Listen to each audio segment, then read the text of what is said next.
Alright, so yun, gabi na naman tayo nakapag-igib nito guys. Medyo napagod kasi ako sa paggupit ng halaman na. Nagpahinga muna ako pag uwi ko sa bahay. Kaya sabi ko maya maya na lang mag-iigib.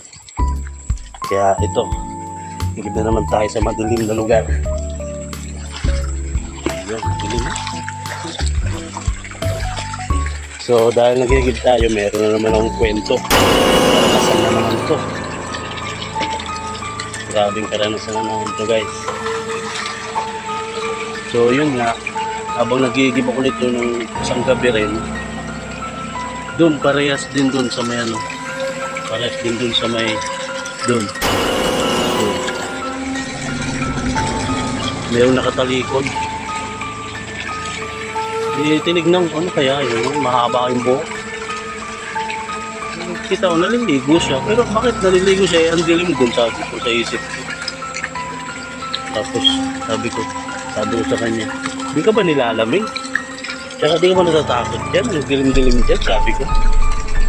Tapos pagharap, doon ako natakot, pinalibutan ako, kuntik na ako makapatakbo. Pagharap, sauce! Multong bakla pala. Multong bakla pala. Grabe, multong bakla. Takbo ko, iwan ko na yung ano ko. Yung galon. Nantay ko muna siyang matapos maligo. Ako bumalik dito, kinuha yung galon.